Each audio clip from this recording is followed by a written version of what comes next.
Hey folks, it's Matt Zachary, and welcome to Vax On, a weekly segment of my podcast Adaptations right here on the OffScrip network. Hey, I'm Elura Nanos. I'm a lawyer, a journalist, a mom of a teenage narcoleptic, and a professional big mouth. Lou and I go back 30 years as best friends, and we're here to have fun and bring you a layperson's guide to what the hell just happened this week in healthcare as America gets its Vax on and shows COVID the door. We're here together to learn, complain, and include you in the conversation. So join us on Twitter at VaxOnPod and share your stories and grievances using the hashtag VaxOn. All right, Matt, let's get at it. Hello, Elura. Hey, Matt, how are you? Apparently better than you, based on what we talked about before the show. Go on. Yeah, my weekend was 10 pounds of COVID in a 2-pound bag. Oh, dear. No, I didn't have COVID.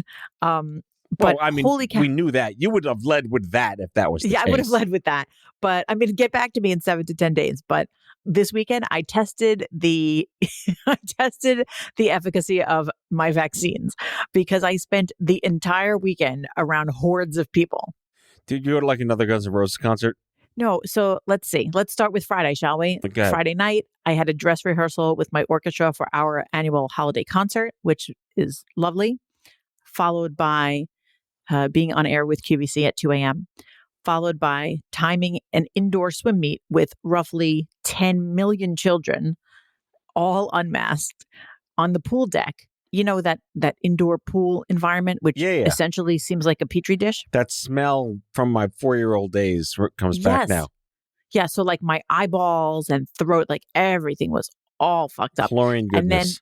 And then, it was a lot. And then the next day I got up and performed my annual holiday concert, to an audience of 1,000 people.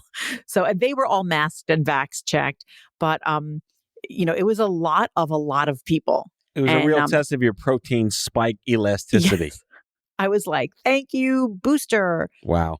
And then, of course, mixed in there were several people that I know who were exposed to COVID by other people that I don't know that, so they then had to wait and get their test results. And it, of course, caused that annoying domino effect of which kids can come for a play date and which kids can carpool and which ones can't. COVID Jenga. Like, oh my God, it's like hurting my brain. It's like the COVID dominoes. Yeah. We don't have a word for that, but we need one. COVID dominoes. Yeah. That COVID domino effect where like one thing happens and then like one person is exposed and then it causes this like ripple effect. The butter COVID effect. So listen, for our first segment today, what I have is a list of COVID words. And I feel because, you and I are both word nerds. Yes. And we need to go through this list. We need to decide what we're going to nix and what we still need. And I'll tell you right off the bat, the word that means the aggravation you feel when one person is exposed to COVID and then it causes a massive domino effect, we need a word for that. We still don't have one.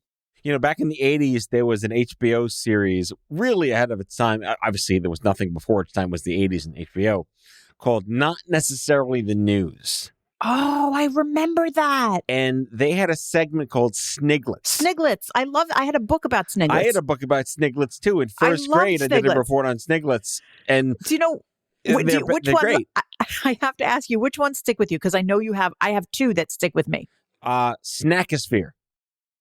Oh, Snackosphere. I like that. That is the unnecessary atmosphere above chips inside a bag.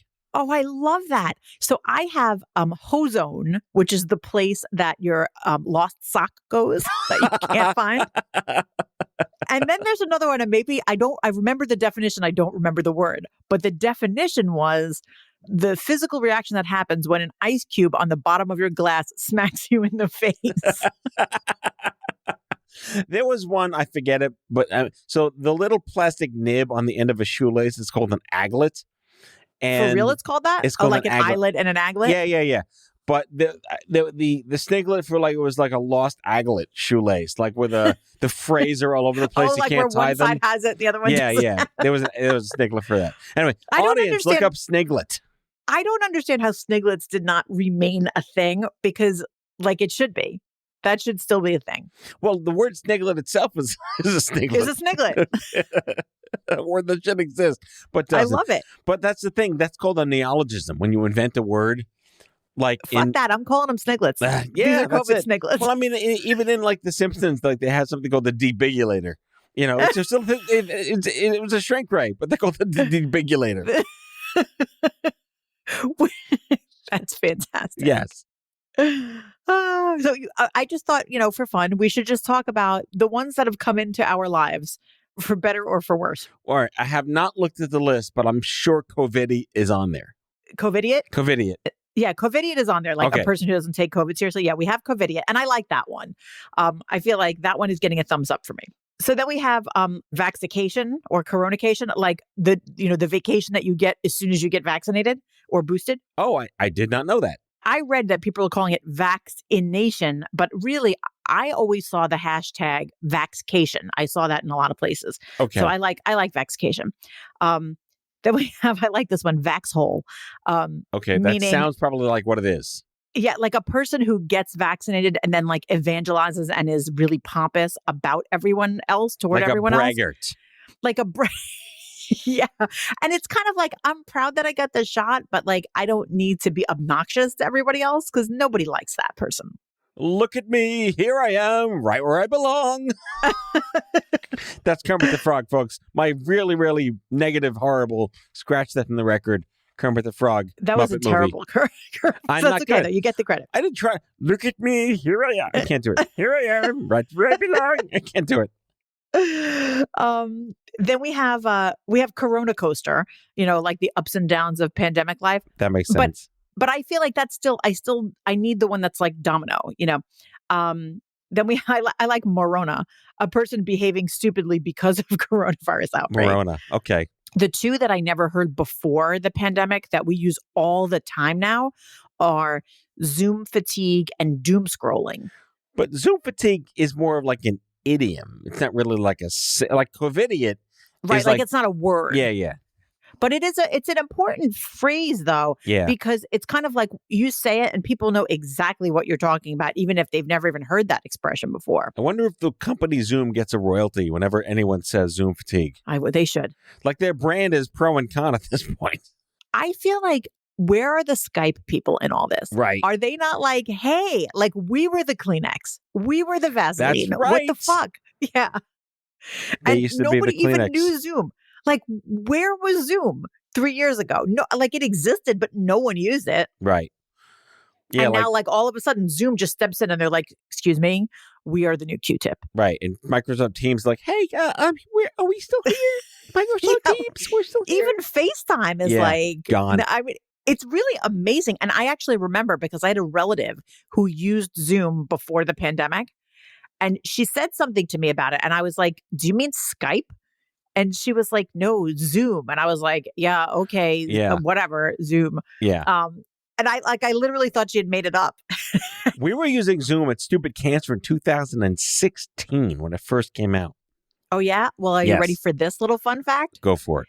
In 2006, I used Uvu. Uvu? Uvu. Do you even know what that is? Is that like the next coronavirus variant? It was exactly Zoom, but it was called Uvu, OOVOO. And then I don't know what happened to them. I don't know if they became Zoom. I have no idea. Okay. But I feel like they were left out of this whole thing. I see. All right. I just looked at them. There's one down here that makes no sense. It's German? Hamster fucking? No. What is it? It's not I don't like this. Fucking. I read it wrong, but I kind of like it now. No, hamster first of all, kaufing? Yeah, hamster kaufing. It's an actual word. It's not it's like a new made up word. Like hamster kaufing. Yeah, and it means I don't know if I said very German. That's very German. That's my terrible German accent, and it means stockpiling or hoarding shit because of the pandemic. And the literal meaning is hoarding food like a hamster. That's why it's hamster coughing. I thought like squirrels hoard food. I know they keep it in their cheeks, but I'm not sure that's the same as hoarding. Okay, I get it. Yeah, but I kind of feel like, all right, I'll put that up there. I don't know that it's up at the same level as like Schadenfreude or Zeitgeist. I do love my German words. Right, or Gestalt. I love Gestalt. Do you know, I say Gestalt like at least once a week. Yeah. And I just love it because again, there's no other word that means that. No, it's its own word. And I feel like I want more of those. There's got to be a Also, word for like walking into a supermarket and seeing toilet paper for the first time. and seeing it for the first time? Well, yeah, we were so used to it not being there. Oh, So like they're the like some relief. Shangri-La. It'd be a Gestalt moment. You walk into a supermarket. Oh my God, there's toilet paper. Like, I would like that a word that means the relief you experience for seeing that there's not a shortage of something. Charmonics. Oh, Charmony. Charmony. There we go. Charmony. Coined. You heard it here, folks. To GoDaddy. Gonna get the domain. Charmony. That's it. And also, like, maybe the act of sharing your stuff should be like, be charmonious. What's the opposite Live of in charm. bounty? Nothing. Oh, isn't that ironic? Someone call Alanis Morissette. Yes. That It's like rain on your wedding. Bounty. What do you call a bounty shortage? Right. We're going down a rabbit hole right now. We are. But I have one more though, which is zumping. Zumping? Zumping, like ZUM. Is that a bestiality thing that I'm missing out on? Yeah. The first thing I thought when I saw that, I was like, that's Zoom humping. I'm sorry. That's but what it is I not. went zebra humping, but I'm way worse than you as a human being. Going to hell right now. No, it's like when you Zoom dump somebody. You can wait, like you're dating on Zoom and you say no more, or you're in a meeting you just bail. No, like you're dating in real life. And then the way you break up with the person is by Zooming them and being like, by the way, this isn't working out. Oh, like when Burger dumped Carrie on a Post-it? Yes, exactly. Except in 2021. Again, you just had that example just right there, ready to go. Just like locked up, Our ready. 7 Sex and the City listener fans are jumping for joy. Yeah. But yeah, so Zoom dumping. I guess it's like the better than ghosting, like on the spectrum of bad behavior is like, in-person breaking up, telephone breaking up, Zoom breaking up, zumping, There's got to be posting, ghosting. I can't wait to read, if it hasn't been written already, like how people broke up during a pandemic if they never actually saw each other. Yeah, how did they know it wasn't working out? Right, exactly. Like what would working out even look like? I have no idea.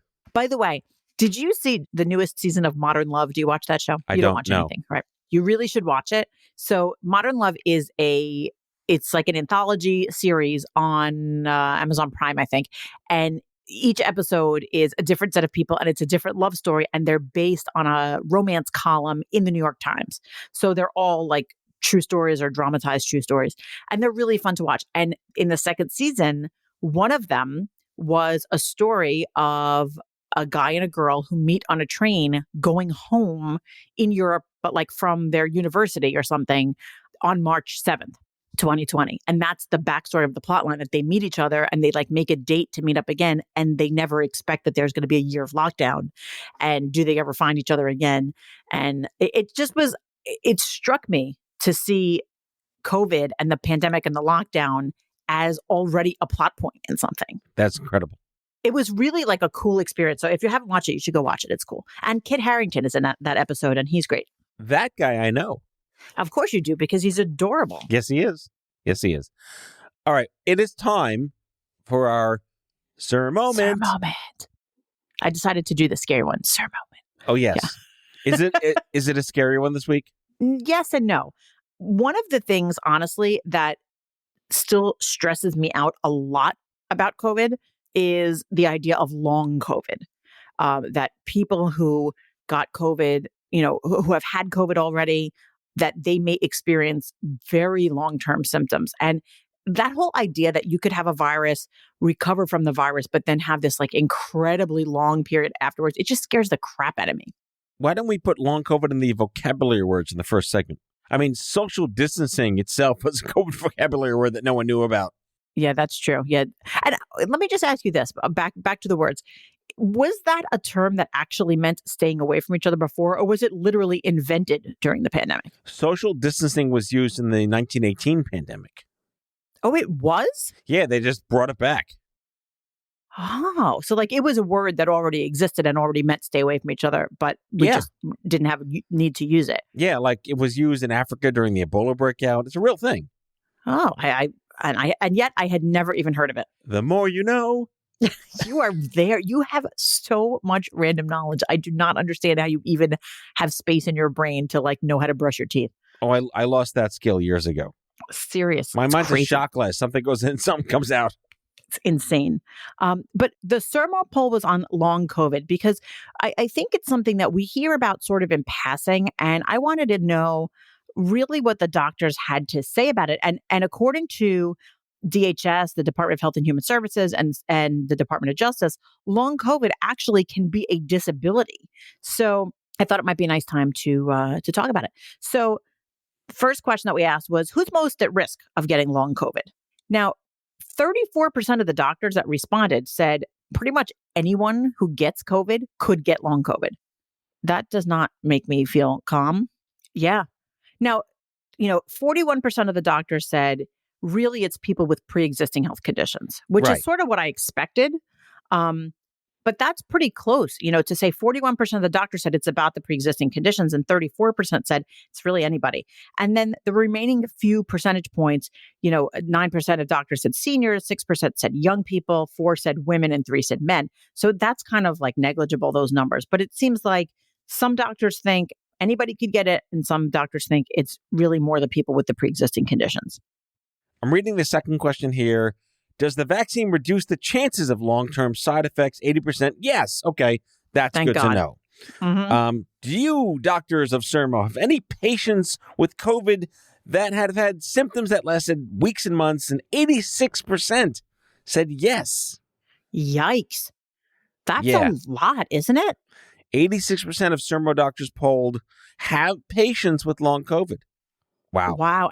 We just this weekend very briefly saw a relative who had COVID. She was not vaccinated. She had COVID. She was on a ventilator. She recovered from COVID, but she recovered several months ago and is still having massive pulmonary issues. Yeah. And the next question is just as scary, too. Not just you have patients that had long COVID, but you have patients who had a mild infection that turned into long COVID. And again, 77% said yes. This is terrifying. That is terrifying to think that someone could have a mild infection and then still end up having long COVID that, weeks, months, hopefully not much longer than that down the line, they're still experiencing symptoms. That's really scary. What's also scary is that, yes, you mentioned before that long COVID could be a disability. 80% of the Sermo doctors said, yes, it should be a disability. Man, does that change a whole lot of laws and reimbursements and regulatory issues if there are, 4 billion people on this planet that have had COVID by now. And what is it? Maybe a third will have long COVID. That's a lot of people, a lot of countries with disabilities. Wouldn't that just be the most ironic thing in the world if all of these people who didn't get vaccinated and then got COVID ended up being the force to push disability law forward because it affects them? Thank you for smoking. But wouldn't that be unbelievable? That'd be hysterical if that's the chain of events. Like that. I mean, because, so many people don't care about something until it affects them. And wouldn't that just be an interesting side effect that like suddenly everybody wakes up and is like, hey, disability benefits. The more you know. Yeah. We need a button that just plays that every time. All right, we're going to take a break and be right back.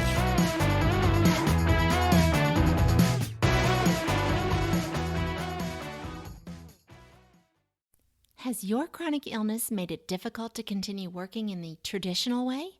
Want to learn how to find and create flexible remote work that both accommodates your chronic illness and generates an income? Join the Patients Getting Paid membership, a community of chronicpreneurs where people just like you find workshops and trainings, weekly updated condition-specific gigs, twice monthly coaching calls, co-workings, accountability, and the kindest community to support you on your path to make money while working from anywhere and taking good care of yourself. Learn more or join us at patientsgettingpaid.com. And now we're back. We're back. Omicron. What was Matt? We're running out of Greek letters. Yeah, I know. And this, like we've said, this is not the way we wanted to learn the Greek alphabet. We're going to go to the Hebrew language afterwards. We're going to have Aleph, Bet, Gimel, Daled variants. I can't say those though. Can we pick a different language? Can we pick like French or something? Un, deux, trois. Yes, I feel like it would make me feel better. Yes, I mean, exactly. those are numbers, but still. 1, 2, 3, the fifth Well, variant. Also, though, 20. can we not get the COVID variant people together with the hurricane people and have them come up with the same system? It's Hurricane Barry and the Barry variant. Yes. Because let me just Poor say Barry. this, Elura is available for both. Yes, it certainly is. I definitely do not want to be a COVID variant, though. No. Although that's got to be like a fun prize, though. Think about it. Are any Greek letters like people's names? I'm trying to think. Not usually. I mean, It's Delta, more what's-her-face was on Designing Women, right? Delta Burke? Yeah, but I think she's named after like the Mississippi Delta. Okay, not the Delta variant, Yeah, which didn't exist when she was named. Not the triangle. No. Yeah, I think that Greek people tend to name their kids more after like figures in Greek mythology. Okay. Like everyone's got an Uncle Socrates and, Yeah. and Plato and the philosophers and stuff like that. So here's what's happening. So the news is telling us that the Omicron variant had been in the Netherlands a week before South Africa reported it to the WHO. So that's problematic because South Africa reports it, and then President Biden shuts down travel, right? So non-U.S. citizens start coming from South Africa, Botswana, Zimbabwe, Namibia, Lesotho. I don't even know Lesotho, yes. That's a great little country there. Eswatini. I don't even know these countries. Mozambique and Malawi, which, by the way, during COVID, I 100% applied to help a legal effort in Malawi to go there, live there for 2 months, and help them prosecute elephant poachers, by the way. That is not surprising. They did not call me back yet, but I'm like ready to go. You have yet to tell me anything that audacious that I just don't not believe because it's you. Of course, I was just like, I could do this. Like, why not? Like, why wouldn't they need me? That would be, and I remember I applied to this program and I said, I have zero experience doing this, but I've prosecuted other things. And I don't know, I'm smart. I can figure it out. And I don't even care what it would take to do that. The story alone would be so outstanding that I would carry that with me for my whole life and I would write a book about it. It would be great. But anyway, enough about me. The Biden administration shut down travel from those countries, but that's sort of fucked up if you think about the fact that they didn't shut down travel to the Netherlands, and that's where it freaking started. And the Netherlands said jack shit about it. And then South Africa fessed up, and now South Africa gets shut down because of it. Right. But it's like these countries didn't create it. It just kind of mutated there. Right. Which means it could have mutated anywhere else too. We just don't know it.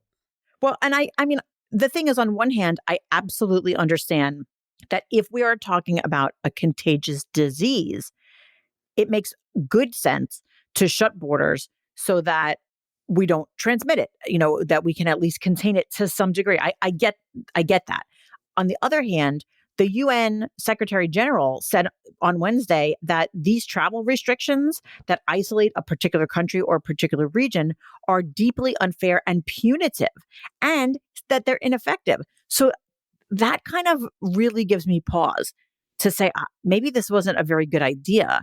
Because if it doesn't work, then there's really no point in shutting down travel to any one particular place. And it's going to have some kind of negative repercussions on the people of that country. But I mean, shutting things down, it's kind of like they were already here. They're already there. Everyone's already everywhere. It doesn't matter. They found the New York one from a guy that went to the Java Center convention who came from South Africa. So what good is it?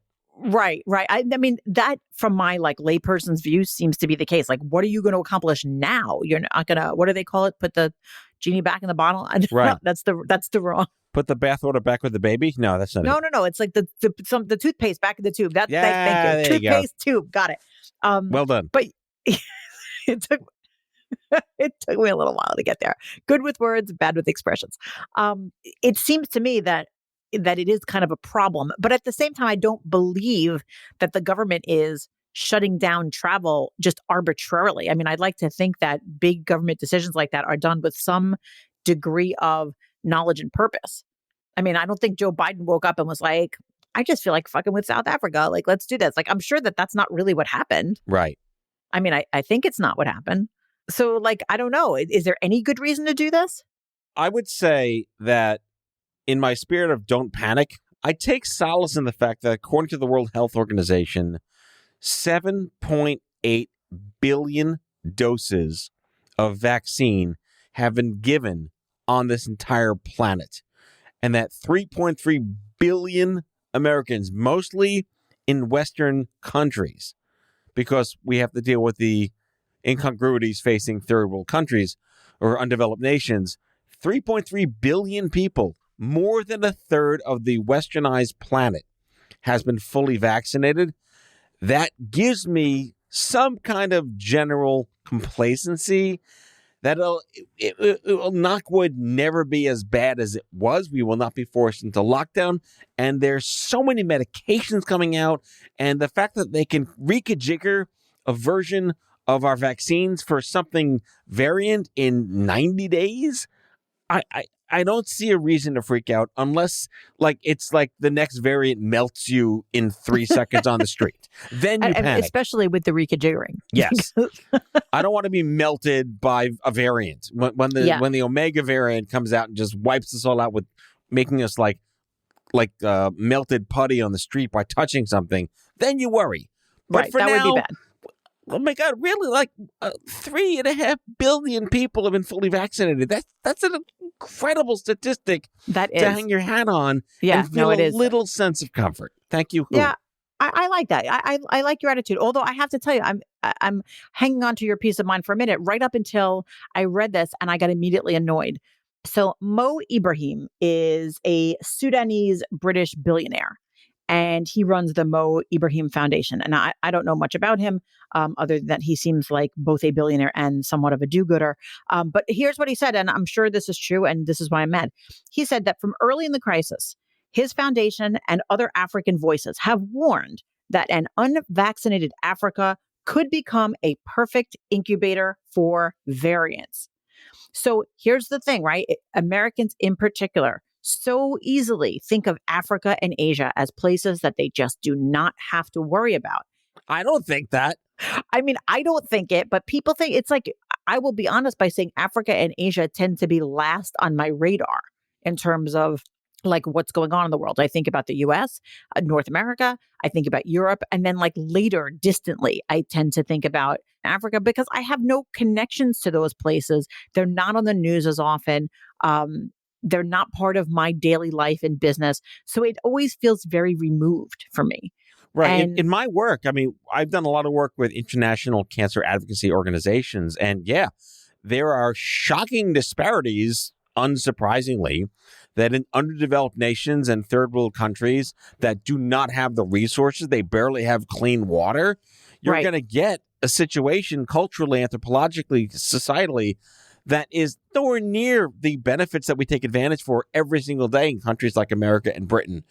And that trickles out into every aspect of health. So I'm one of those people that does completely take into consideration Asia and Africa as literal hotbeds for the next bad thing.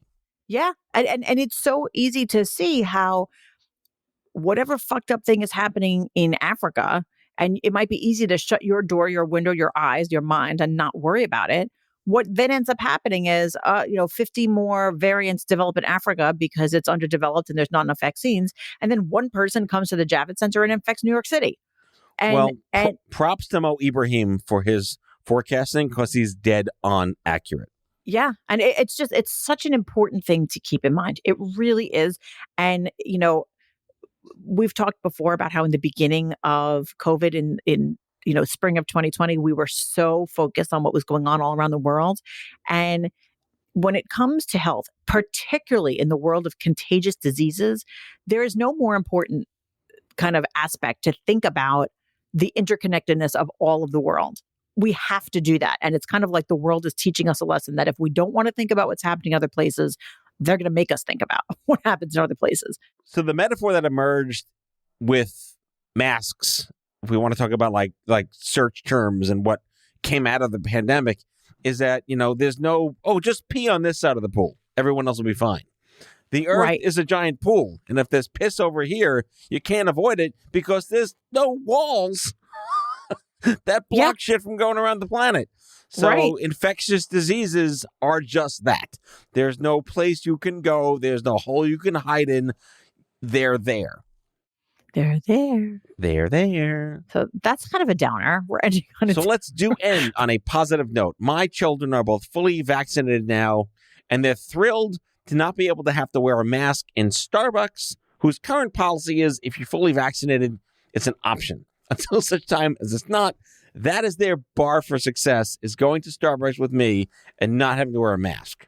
Well, and that is a good way to end. So everyone go get your cake pops and enjoy the $50 coffee. Yeah, no, the $80 sous vide, the egg bites are really good. $80, worth it. Worth $80. I know, but no, how about those Airline freaking points. bagels?